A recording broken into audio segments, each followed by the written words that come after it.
अस्सलामुअलैकुम दोस्तों, एक बार फिर आपकी खिदमत में हाजिर है इब्राहिम सुरती व्लॉग के अंदर। तो दोस्तों, ये सफ़र हमारा था गवादर से ओड़माणा। जब हमारी वापसी हो रही थी उसका सफ़र था। तो इस सफ़र के अंदर हमने पसनी में यहाँ पर स्टे किया था, खाना वाना खाया था और एक होटल पे रुके थे। ये वो जगह है जहाँ ओड़माणा में आके हमने रात में क़याम किया था। इस तरह चारों तरफ से बाइकें लगाकर हम दरमियान के अंदर बैठ गए। तो दोस्तों, ये सफ़र भी काफ़ी अच्छा और खुशगवार रहा और साथियों ने आपस में मिलकर बहुत मज़े भी किए। खाना भी अपना बनाया था, खाया भी अपना था और गवादर से खूब शॉपिंग भी की थी हमने। आप देख सकते हैं काटन के काटन हमने शॉपिंग की वहाँ से।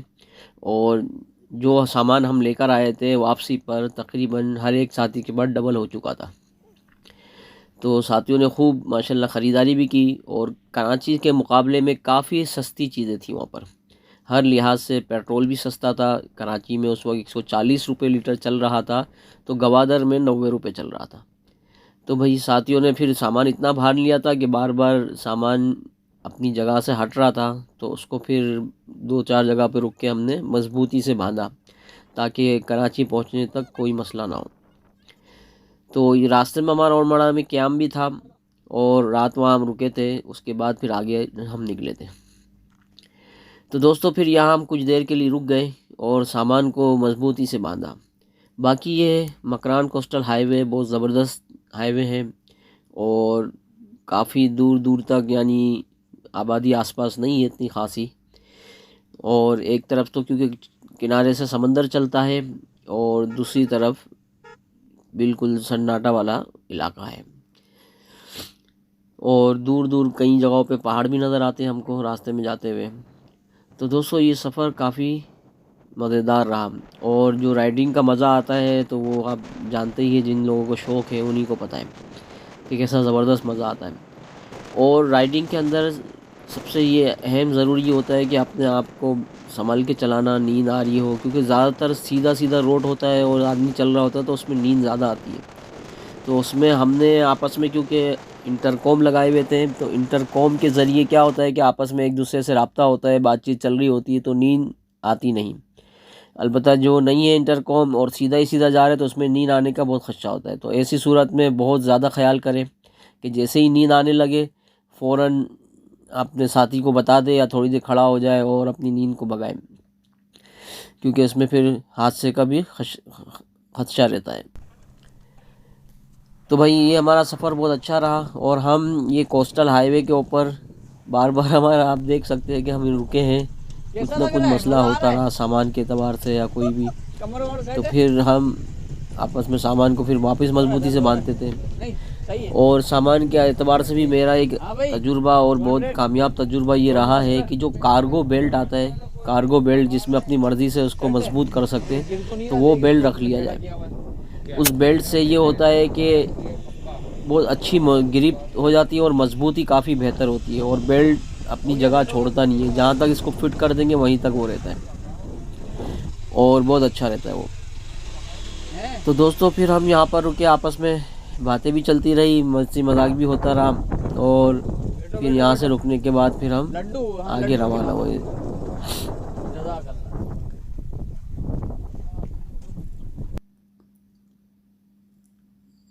तो ये देख सकते हैं आप कि रस्सी के बंडल हमने ख़त्म कर दिए सिर्फ बांधने के लिए। तो कार्गो बेल्ट हो तो बहुत अच्छा रहता है।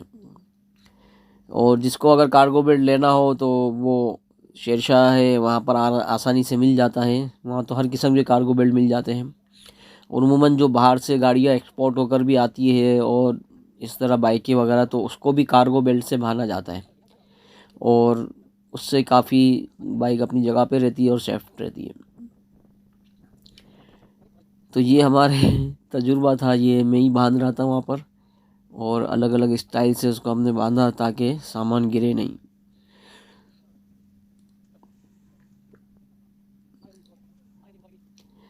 तो दोस्तों, जब हम एक साथ चल रहे हो, एक टीम के साथ, एक ग्रुप के साथ, तो एक दूसरे का ख्याल करते हुए चलना चाहिए और यही तरीक़ेकार है। और एक दूसरे की मदद भी ज़रूर करनी चाहिए। कोई भी मसला हो जाए तो हम सब इकट्ठे हो जाएं। सफ़र में ही इंसान पहचाना जाता है कि कैसा है और कहते हैं कि किसी को आजमाना चाहो तो सफ़र पे साथ ले जाओ। तो ये सफ़र आप देख सकते हैं हमारा कि ये काफ़ी अच्छा रहा है। तो और माड़ा तक ये सफ़र जारी रहेगा।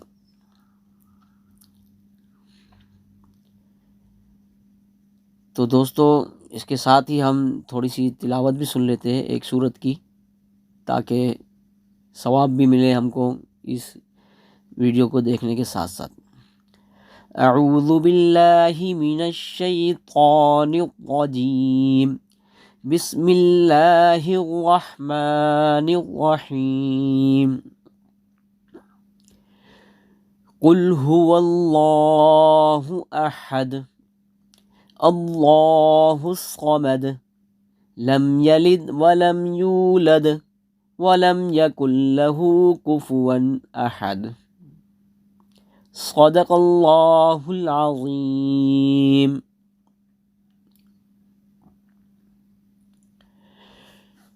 तो दोस्तों रात के वक्त का ये सफ़र, क्योंकि जब हम पसनी से रवाना हुए थे तो फिर वो रात हो चुकी थी।